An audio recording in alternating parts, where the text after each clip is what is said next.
नमस्कार, welcome to मीमांसा academy. ये लेक्चर है हिस्ट्री के पीवाईक्यू एवं एमसीक्यू सीरीज का, जिसके अंतर्गत हम कर रहे हैं गुप्त काल के मोस्ट आईएमपी एवं पीवाईक्यू क्वेश्चन। इसका जो पार्ट 1 और पार्ट 2 आ चुका है, ये है पार्ट 3। ठीक है, इसका जो क्वेश्चन है वो कहता है कि गुप्त काल के दौरान भारत में बलात् श्रम विष्ट के संदर्भ में निम्नलिखित में से कौन सा कथन सही है। तो ध्यान रखना, जो काल हुआ है कौन सा, गुप्त काल। गुप्त काल में राज्य की सेवा के लिए जो राज्य के नागरिक होते थे वो अपनी बलात् श्रम यानी कि सेवा प्रदान करते थे, और उस सेवा के एवज में उन नागरिक को, उन मजदूरों को कोई भी मजदूरी नहीं दी जाती थी। यानी सेवा के बदले कोई भी आपको पैसा या मजदूरी नहीं मिलेगी। ऐसे श्रम को बलात् श्रम या विष्ट कहते थे। ये एक प्रकार का कर मान लीजिए। ठीक है, तो इसका आंसर क्या होगा, वो होगा इस राज्य के लिए आय का एक स्रोत जनता के द्वारा एक प्रकार का कर माना जाता था। वह क्लियर। जैसे कि हम राज्य को देते हैं कर, तो कर न देते हुए राज्य के लिए कुछ काम कर दो, उस काम के बदले आपको कोई भी मजदूरी या वेतन नहीं मिलेगा, ये मान लिया जाएगा ये एक प्रकार का कर था। वह क्लियर। इसे ही बलात् श्रम या विष्ट कहते थे। कहा जाता है कि शतरंज का खेल ओरिजिनेट हुआ था। कहाँ से हुआ था, तो ये हुआ था भारत से हुआ था। कहाँ से हुआ था, भारत से हुआ था। और इसमें जो है 4 कोने होते हैं, और 4 कोने में 4 सेना होती है। एक में पैदल सेना, एक में अश्व सेना, एक में घुड़सवार, एक में रथ सेना। ठीक है, और इसकी उत्पत्ति कहाँ हुई है, भारत में। ये भारत से गया फारस में, फारस से गया यूरोप में, और वर्तमान में जो आप देख रहे हो इसका ये बदला हुआ एक नया रूप है। वह क्लियर। और इसका प्राचीन नाम क्या था, वो था चतुरंग। वह क्लियर। तो इसका जो आंसर होगा वो होगा ऑप्शन डी। क्षुद्रक द्वारा लिखित प्राचीन भारतीय पुस्तक मृच्छकटिकम का विषय क्या था। तो ध्यान रखना, जो मृच्छकटिकम है ये एक्चुअली गुप्त काल में जो शासन व्यवस्था, समाज, नगरीय जीवन, इसके बारे में हमें जानकारी देता है। ठीक है, और ये बुक किसकी है, तो ये बुक किसकी है, वो है क्षुद्रक की। भी ध्यान रखना। ठीक है, लेकिन इस बुक में एक वृत्तांत मिलता है। उसमें बताया गया है कि एक नगर ब्राह्मण था। ठीक है, उसका नाम था चारुदत्ता, चारुदत्त। ठीक है, और एक गणिका थी, उसकी पुत्री थी बसंत सेवा, बसंत सेना। ठीक है, इन दोनों के बीच में हुआ था प्रेम प्रसंग। तो इसकी गाथा का उल्लेख भी हमें यहाँ प्राप्त होता है। तो यहाँ पूछ रहा है कि एक व्यापारी यानी कि सार्तवाह, एक गणिका की पुत्री का प्रेम गाथा इसमें दी गई है। यानी इसका आंसर क्या होगा, ऑप्शन सी होगा। वह क्लियर है, ध्यान रखना। निम्न कथनों पर विचार कीजिए, नीचे दिए गए कूट से सही उत्तर चुनिए। ठीक है, तो ध्यान रखना, जो विक्रम संवत है ये शुरू हुआ था 58 को। एक्चुअली इसका सही आंसर होता है 57। ठीक है, और जो शक संवत है ये आरंभ हुआ था 78 ईसा में, और जो गुप्त संवत है ये स्टार्ट हुआ था 319 ईसा में, और जो भारत में मुसलमान शासक का युग शुरू हुआ है 1192 में, जब मोहम्मद गौरी ने पृथ्वीराज तृतीय को हरा दिया था तराइन के सेकंड युद्ध में। ठीक है, तो इस प्रकार से इसका जो आंसर होगा वो होगा ऑप्शन डी, 1, 2, 3, 4। ठीक है, सबसे ओल्डेस्ट संवत कौन सा है, तो वो है विक्रम संवत। इसके 3 नाम याद रखना, एक है विक्रम, ठीक है, एक है कृत, और एक है मालव। ठीक है, इस प्रकार से 3 संवत नाम मिलते हैं हमें। कभी आपको विक्रम आए, कृत आए या मालव आए, ये तीनों संवत किसका नाम है, वो है विक्रम संवत। शुरू कब हुआ था, 57 ईसा में शुरू हुआ था। वह क्लियर। लेकिन बाद में क्या हुआ है कि जो कुषाण शासक थे उन्होंने लॉन्च कर दिया क्या, शक संवत। ठीक है, इसके बाद हुआ है क्या, 1947 को हम हो गए आज़ाद। आज़ादी के बाद क्या हुआ कि जो ये लड़ाई चली कि किस संवत को माना जाए, विक्रम या शक संवत। तो यहाँ पर जो है एक प्रख्यात वैज्ञानिक थे, उनका नाम था मेघनाथ साहा की अध्यक्षता में एक समिति बनाई गई, और इस समिति में बताया गया है कि जो शक संवत है, ये ग्रेगोरियन संवत जो है, जो ग्रेगोरियन कैलेंडर है उससे काफ़ी मेच खाता है, उससे काफ़ी करीब में है, इसलिए इसको माना जाए। इसलिए भारतीय संविधान में शक संवत को अपनाया गया। जबकि शक संवत जो है भारतीयों द्वारा नहीं दिया गया है, ये कुषाण द्वारा दिया गया है। भारतीयों द्वारा दिया गया था वो था विक्रम संवत, और ये कब का है, ये 75 ईस्वी का है। और इसके 3 नाम हैं, एक विक्रम संवत, एक कृत संवत, एक मालव संवत। वह क्लियर, ये ध्यान रखना। इसका आंसर क्या जाएगा, ऑप्शन डी हो जाएगा। मालव संवत इस नाम से जाना गया, तो ध्यान रखना, एक है मालव संवत, एक है कृत संवत और एक है विक्रम संवत। ये तीनों नाम जो हैं विक्रम संवत के हैं, और ये स्टार्ट हुआ था कब, 57 ईस्वी में। वह क्लियर।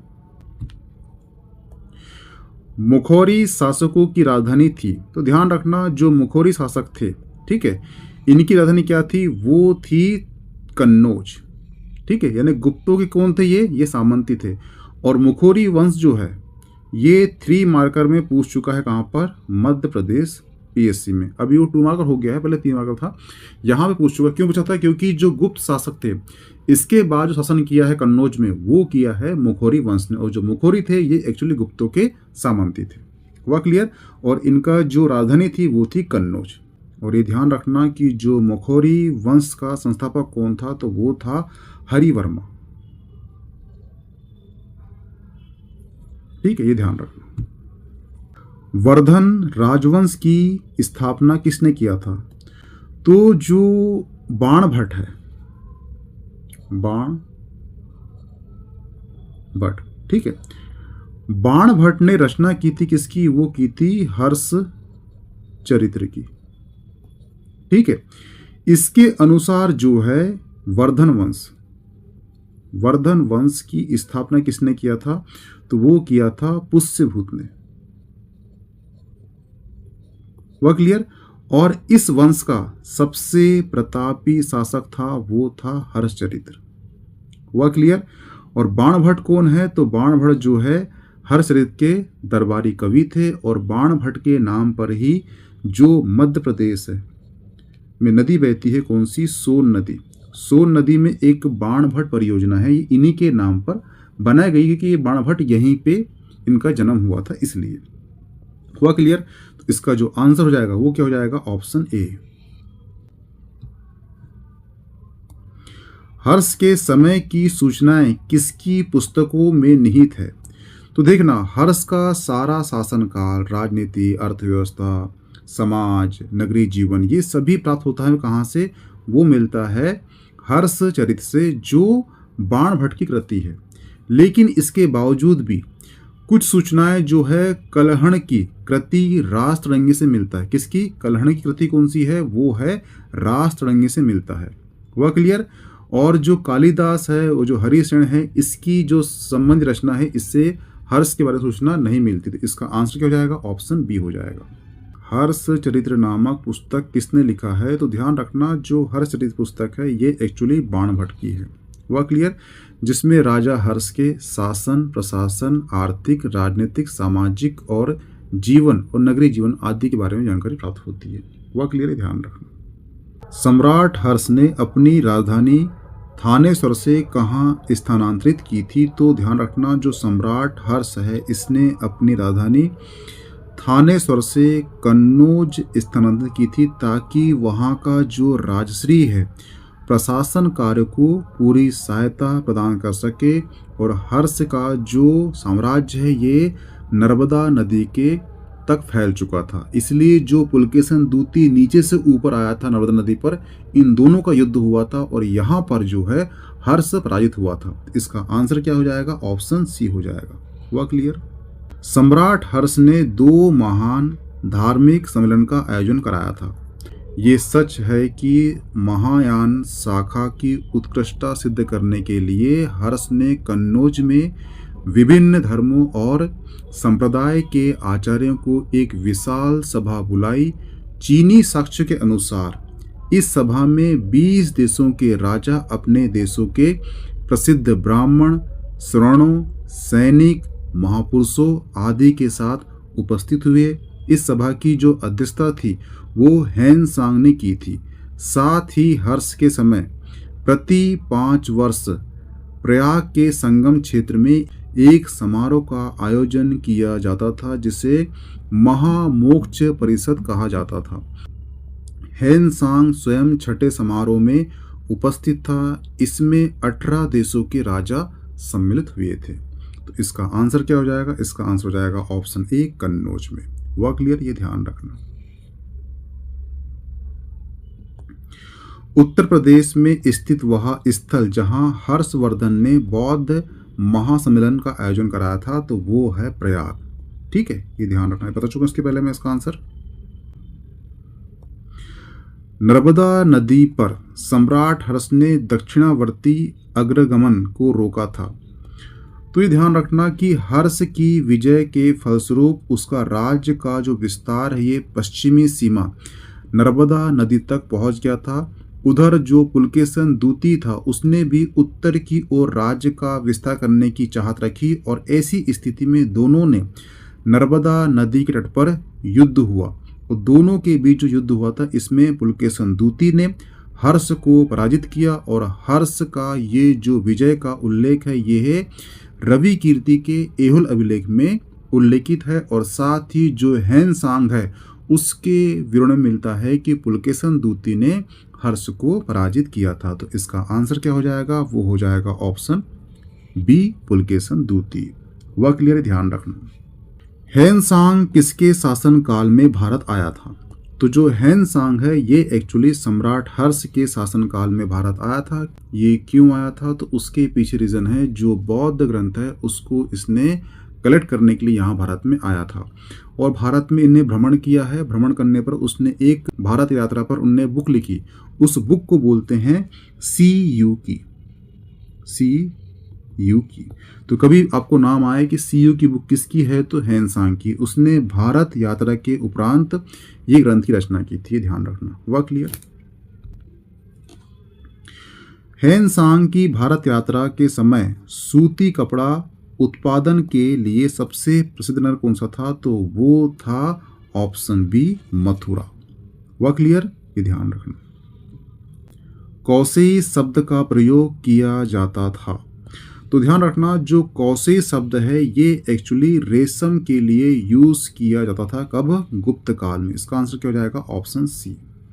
चीनी यात्री हेनसांग ने किस विश्वविद्यालय में अध्ययन किया था? तो ये किया था नालंदा विश्वविद्यालय में, जिसे मुस्लिम आक्रांता, तुर्की मुस्लिम आक्रांता बख्तियार खिलजी ने नष्ट कर दिया था। CU की नामक यात्रा विवरण निम्नलिखित में से किससे जुड़ी है? तो ये है ऑप्शन डी, हेनसांग से। निम्नलिखित में से कौन सा वाक्यांश उत्तर हर्षकालीन स्रोतों में प्रायः उल्लेखित हुंडी के स्वरूप की परिभाषा बताता है? तो इसका आंसर है ये जो है विनिमय पत्र से संबंधित है, यानी कि भारत में साख पत्रों का प्रचलन बहुत था प्राचीन काल में तथा इसे हुंडी कहा जाता था और व्यापार के लिए लेन देन के लिए इसका यूज होता था। तो इसका संबंध किससे था हुंडी का? वो था विनिमय पत्र से। वह क्लियर, ध्यान रखना। नालंदा विश्वविद्यालय के विनाश का कारण क्या था? तो जो नालंदा है उसके विनाश का जो कारण था वो था मुसलमान। जो 12वीं शताब्दी के अंत में तुर्की आक्रांताओं आया था उसका नाम था बख्तियार खिलजी ने इसे ध्वस्त किया था। क्या नाम है? बख्तियार खिलजी। ये ध्यान रखना। गुप्तोत्तर युग में प्रमुख व्यापारिक केंद्र था तो वो था ऑप्शन ए, कन्नौज। हुआ क्लियर? कथन पर विचार कीजिए। कथन 1 कहता है कि चीनी तीर्थयात्री फाहियान ने कनिष्क द्वारा आयोजित की गई चतुर्थ। गलत।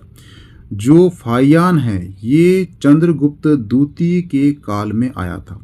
हुआ क्लियर? ये गलत हो जाएगा। दूसरा, जो चीनी तीर्थयात्री हेनसांग हर्ष से मिला और उसे बौद्ध धर्म का प्रतिरोधी पाया।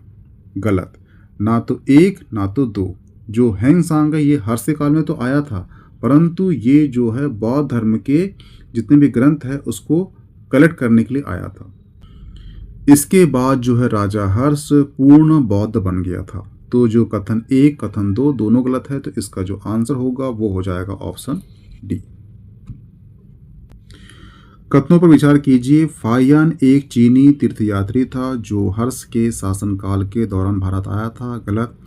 जो फाहियान है ये एक्चुअली चंद्रगुप्त द्वितीय काल में आया था।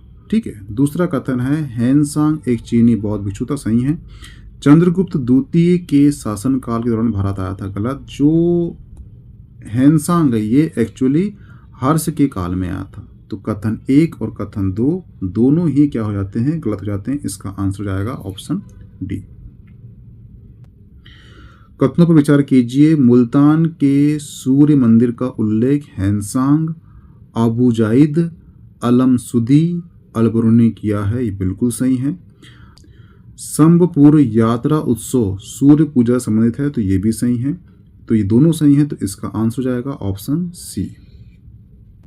भारतीय इतिहास के संदर्भ में निम्नलिखित में से कौन सा सामंती व्यवस्था के अनिवार्य तत्व हैं? ये ध्यान रखना कि सामंत शब्द का उल्लेख कौटिल्य के अर्थशास्त्र में स्वतंत्र पड़ोसी के अर्थ में किया गया है। सर्वप्रथम अश्वघोष ने बुद्ध चरित्र में इस शब्द का प्रयोग जागीरदारी के रूप में किया है। सामंती व्यवस्था का अंकुरण शक कुषाण काल में हुआ तथा राजपूत काल तक आते आते यह समाज में पूर्णतः प्रतिष्ठित हो गया। भारत में सामंती व्यवस्था कुषाणों से लेकर राजपूत काल, संतलत काल तथा मुगल काल तक प्रशासनिक व्यवस्था का अभिन्न अंग बन गई। इस व्यवस्था का जो चरम उत्कर्ष काल है वो भारत के राजनीतिक, सामाजिक, आर्थिक और धार्मिक जीवन पर इसका गहरा प्रभाव पड़ा। सामंतों के प्रशासन पर बढ़ते प्रभाव के कारण केंद्रीय सत्ता अत्यंत निर्बल हो गई। अपनी शक्ति के लिए सम्राट पूर्णतः सामंतों पर ही आश्रित रहने लगा। सामंतवाद के विकास के सामाजिक आर्थिकरण शक कुषाण युग में स्पष्ट होने लगता है। इस समय ग्रामों में ग्रामपतियों का एक संपन्न वर्ग उठ खड़ा हुआ जिसकी अधीनता में निर्धन किसानों का वर्ग था। इसके साथ ही विदेशी जातियों ने कुलीन शासक वर्ग का स्थान ग्रहण किया। इस प्रकार स्वामी सामंत संबंधों का विकास हुआ। भारतीय सामंती व्यवस्था यूरोपियन सामंती व्यवस्था से भिन्न थी। भारत में भूमि पर राजकीय स्वामित्व पाया जाता था, अर्थात सामंती व्यवस्था से भूमि के नियंत्रण तथा स्वामित्व वाली प्रशासनिक व्यवस्था का उदय हुआ। कथन ए कहता है कि अत्यंत सशक्त केंद्रीय राजनीतिक सत्ता, ये केंद्रीय थी नहीं, तो गलत हो जाएगा। ऑप्शन बी कहता है भूमि के नियंत्रण स्वामित्व पर आधारित प्रशासनिक संरचना का उदय हुआ, ये बिल्कुल सही है। तीसरा कहता है सामंत उसके अधिपत्यों के बीच स्वामी दास संबंध बन गया, तो ये बिल्कुल सही है। तो यानी कि ऑप्शन 2 और 3 सही हो जाएंगे, तो इसका आंसर हो जाएगा ऑप्शन बी। वह क्लियर, ये ध्यान रखना। भारत के इतिहास के संदर्भ में यहाँ पे दिया गया है प्रसिद्ध स्थल, ये वर्तमान राज्य। ठीक है। तो जो भीलसा है ये एक्चुअली कहाँ पर है, तो ये है मध्य प्रदेश में। ठीक है। जो द्वार समुद्र है ये कहाँ पर है, तो ये कर्नाटक में है। ठीक है। जो गिरनार है ये गुजरात में है। जो स्थानेश्वर है ये एक्चुअली हरियाणा में। ठीक है। 1 और 3 सही हो जाएंगे। इस प्रकार से इसका आंसर हो जाएगा ऑप्शन 1। ठीक है। सही जोड़ी जमाई है। ठीक है। तो राजा भोज ने शासन किया है कहाँ पर, धार में। ठीक है। रानी दुर्गावती जो है ये गोंड शासिका थी, वह क्लियर। और जो समुद्रगुप्त है ये एक्चुअली इसने कहाँ शासन किया है, तो वो किया है विदिशा में। ठीक है। और जो अशोक है ये राज्यपाल कहाँ का था, वो था उज्जैन का। ठीक है। आप मिलान कर लेना इसे। ठीक है।